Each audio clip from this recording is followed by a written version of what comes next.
A ideia que hoje, já falando tanto de pasto, né? E eu acho que ficou claro que o pasto ele é extremamente importante para o sistema de produção. Então, é colocar agora mais um influenciador do sistema, que é o suplemento. Então, essa é a minha meta aqui hoje. O sistema de produção do motor de corte ele é muito diversificado. Então, existe aí, né, diversas possibilidades. E a nossa meta hoje é falar aqui do centro, né? Falar do famoso pasto cultivado. Então, a gente falou a manhã inteira aí o quanto é importante produzir um bom pasto. Então, é nessa perspectiva que eu vou falar agora do uso de suplementos. É na perspectiva do pasto adequado, tá? Essa é a minha perspectiva hoje. É óbvio que, diante dessa perspectiva, nós entendemos que é necessário, né, fazer um planejamento adequado. Então, quando a gente fala da perspectiva de um pasto adequado, o que eu ouço muito é: por que eu vou usar o suplemento? Né? Por que eu vou usar o suplemento? Eu vou usar o suplemento? Eu devo usar o suplemento? Então, nós partimos assim de dois pressupostos muito distantes. Então, no grupo, eu cuido bem do meu pasto e eu me pergunto por que eu preciso usar o suplemento. E para aqueles que decidem, né, que é um pouco mais difícil fazer esse manejo adequado do pasto, isso é uma característica que nós, no Mato Grosso, existe uma perspectiva de introdução bastante intensa desse recurso suplementar. Então, são dois pontos totalmente distantes: aqueles que não querem usar o recurso suplementar e aqueles que usam demais o recurso suplementar. Aqueles que não querem usar o recurso suplementar, muitas vezes foi por uma experiência que não foi muito interessante. Como assim uma experiência que não foi interessante? Eu não usava o recurso suplementar e a partir do momento que eu passei a usar o recurso suplementar, o meu desempenho foi o mesmo. Eu mantive o desempenho e não tive uma alteração muito brusca do número de animais naquela área. Então, a ideia é ajustar isso. E para ajustar isso, o primeiro ponto é compreender esse sistema. Então, a suplementação, ela não deve ser utilizada sem a compreensão expressiva desse sistema. Como assim? Eu costumo dizer que a suplementação deve ser feita em duas etapas. Então, a primeira etapa é compreender o seu pasto, tá? E compreender quais são as limitações do seu pasto. Esse é o primeiro ponto. Se não ocorrer a compreensão de qual é a limitação do seu pasto, a possibilidade daquela inserção do recurso suplementar dar errado é grande. Então, a gente vai para a primeira fase, que é compreender o recurso suplementar, a limitação desse recurso suplementar, e a partir daí, a gente verifica a resposta. Qual é a resposta básica que a gente verifica? A produção, tá? Qual foi o ganho de peso? Então, chegamos com aquela definição da limitação, qual foi o ganho de peso? Aí a ideia é fazer a pergunta: esse ganho de peso, ele é suficiente para o meu sistema de produção? Sim. Né? Então, se vocês me respondem sim, esse ganho de peso ele é suficiente para o meu sistema de produção. Então, legal, acertamos. Vamos manter, né? Vamos manter esse sistema com essa inclusão desse recurso suplementar. Se a resposta é não foi adequado, tá? Eu preciso de um ganho de peso maior. A partir daí, nós vamos para a segunda fase, tá? Então, faço a primeira fase, identifico as limitações do meu pasto e aloco o recurso suplementar. A resposta não foi adequada, eu vou para a segunda fase, que é chegar na minha meta. Eu quero chegar na meta, tá? Como que eu faço isso? Hoje, eu vou falar, no mercado existem 4 possibilidades de aquisição, tá? São 4 grupos de produto. Então, nós temos hoje sendo comercializado o suplemento mineral, o suplemento mineral com ureia, o suplemento mineral proteico e o suplemento mineral proteico energético. O que são esses produtos? O suplemento mineral é fonte de microminerais e macrominerais, e ele possui menos do que 42% de equivalente proteico, tá? Ele possui menos do que 42% daquele famoso nitrogênio não proteico. Isso quer dizer, em resumo, né, que esse produto ele vai ter menos do que 15% de ureia. O suplemento mineral com ureia é aquele produto que tem igual ou valor maior do que 42% de equivalente proteico. Então ele tem aproximadamente 15% de ureia ou mais do que isso. Os outros dois, que são o suplemento mineral proteico e o proteico energético, ambos tem que ter no mínimo 20% de proteína bruta. Essa proteína bruta não pode vir só de ureia, tá? Parte dessa proteína bruta vai ser farelos. E o que diferencia o proteico do proteico energético é que no energético existe uma obrigatoriedade de identificação do teor de NDT. Então, na teoria, esse suplemento energético, ele é um suplemento que ele tem um maior teor de energia e um menor teor de proteína, e isso é o que diferencia ele do suplemento proteico. Olhando os produtos que são comercializados, já é claro que existe um pré-requisito para a suplementação de animais em pasto, que é a suplementação mineral. Então, quando eu disse lá que a primeira etapa do processo de suplementação é identificar as limitações, a gente vai fazer um exercício hoje identificando essas limitações. Então, limitação para qualquer pasto, pasto adubado, pasto sem adubar, pasto de águas, pastos de seca, o pré-requisito é a suplementação mineral. Não existe pasto completo. Quando a gente fala que ocorre suplementação de animais em pasto, percebam que esse tema é uma associação já do pasto e a suplementação mineral. Então, a suplementação mineral é pré-requisito e isso já está compreendido nos produtos que são comercializados. Tá? Todos eles, percebam que tem a denominação suplemento mineral com ureia, suplemento mineral proteico e suplemento mineral proteico energético. Tá? Um outro ponto é que existe a classificação de suplementos de baixo e alto consumo. Essa ideia de baixo e alto consumo demonstra que, de uma forma geral, os suplementos de baixo consumo são aqueles que o consumo é menor do que 0,3% do peso corporal, tá? Até 0,3% do peso corporal. Isso quer dizer que são suplementos de baixo consumo. Quando eu devo utilizar um ou outro suplemento? Então, existe um pré-requisito. Os suplementos de baixo consumo, eles devem ser utilizados para quem tem pasto. Tá? Se não tem pasto, não tem sentido utilizar suplemento de baixo consumo.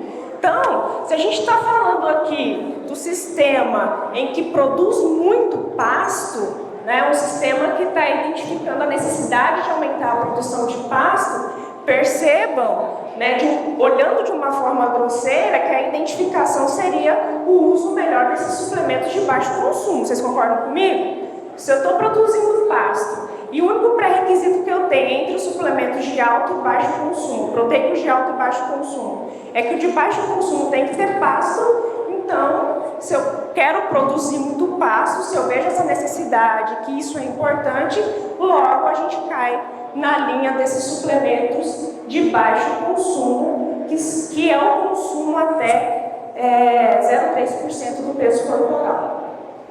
Outra coisa que acontece na suplementação muito é a identificação que existem produtos típicos para cada um dos períodos do ano. Existem os produtos para aquele período que não chove e aquele produto para o período que chove. Isso é utilizado como uma regra geral. Então, vocês vão perceber que, de uma forma geral, é ofertado ao cliente, né, que no período de seca, os produtos adequados seriam aquele suplemento mineral com ureia, o suplemento proteico, e no período que chove, né, que tem um ciclo biométrico maior, que o pasto produz mais, seria a indicação do suplemento mineral e o suplemento mineral proteico energético. Então, a primeira coisa que eu quero falar aqui para vocês a respeito de períodos e essa diferença de produção do pasto é que é muito difícil identificar de uma forma geral essa perspectiva, isso principalmente no período das águas, que deve ser utilizado apenas suplemento mineral, proteico e energético. O porquê disso? Porque quando você define essa base de produtos, você não está vendo a produção de animais em pastejo como a organização de uma dieta. Então, parece que a percepção geral é que quando se trabalha com confinamento e aquele ajuste da dieta que é feito com adaptação semana a semana, com rigor de controle de consumo, que ali existe uma ciência grande para elaborar a dieta. E quando você fala em suplementação de animais em pasto, parece que é algo empírico. Mas não é algo empírico. Quando a gente faz suplementação de animais em pasto, a gente está ajustando uma dieta. E o diferencial é que no nosso caso, nessa produção de animais em pasto, nós temos um componente da dieta, que é o pasto, que ele muda muito. Muda muito a característica desse pasto. Então, quando você faz uma dieta no confinamento, você faz a avaliação da matéria seca ali da sua forragem, vai ajustando, você tem um controle disso. Quando você trabalha com animais em pasto, você depende do ambiente. Então, por isso que às vezes é comum simplificar o processo, mas ele não deve ser simplificado, porque os animais em pastejos nós estamos no dia a dia organizando a dieta desses animais, onde um dos componentes, que é o pasto, muda demais, tá? Então essa é a mensagem, uma outra mensagem que eu quero que fique claro aqui para vocês. Então, para a gente fazer esse exercício, vou propor um exercício aqui. Eu peguei 4 trabalhos e aí eu já vou falar qual que é o capim, qual que é a região. Por que eu escolhi esses 4 trabalhos? Porque eu tentei definir a mesma região, que é Rondonópolis, o mesmo capim, que é o Marandu, tá certo? E aí, com 2 propostas. Na primeira proposta, é uma propriedade que já faz o manejo mais ajustado desse pasto. E, num segundo momento, nos 3 trabalhos com fêmeas, é uma propriedade que a gente tentou melhorar o processo, tá? Então, percebam, no primeiro trabalho, os animais só com suplementação mineral, machos, ganharam mais de 800 gramas dia. Já estou terminando. E por que isso aconteceu, Percebam aqui comigo. Existe um pasto com característica adequada e naquele momento a proposta era, eu já tenho esse ganho de peso, mas eu quero aumentar. E aí o proprietário comprou 2 produtos. Comprou um produto com 20% de proteína, que era o mais comercializado, e quis desafiar o outro com 40% de proteína bruta. Olha o que aconteceu. Os animais ganharam o mesmo peso. Por que isso aconteceu? E não aumentou a taxa de lotação. Por que isso aconteceu? Porque não olha o pasto como dieta.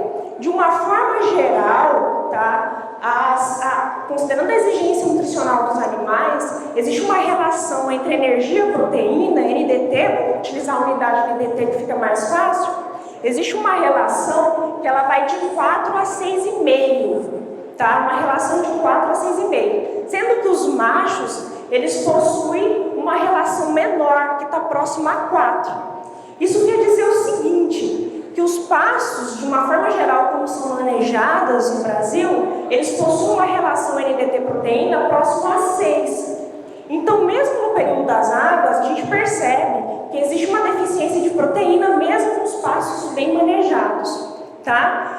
Mostrando que o ideal dos produtos que são comercializados, que no geral possuem 20% de proteína, é a gente aumentar um pouquinho o teor de proteína desses produtos para adequar essa relação energia-proteína, tá? Então, pensar no pasto como dieta. Terminando, no outro exemplo aí, no exemplo das fêmeas, percebam que uma das características da suplementação é ajustar o sistema. Então, perceba, a gente estava tentando melhorar. Imagina conseguir um lote de fêmeas no período das águas, um ganho com controle de 250 gramas. É extremamente baixo.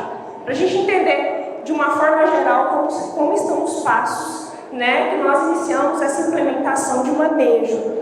E nós conseguimos, no segundo ano, aumentar essa produção para 450 quilos para animais com suplemento mineral. E aí, nós colocamos alguns suplementos com teores diferenciados de energia. Então, o suplemento ele fornecia a mesma quantidade de proteína e a gente ia aumentando o teor de energia desse suplemento. Percebam que os animais ganharam o mesmo peso, tá? Os animais ganharam o mesmo peso entre os suplementados.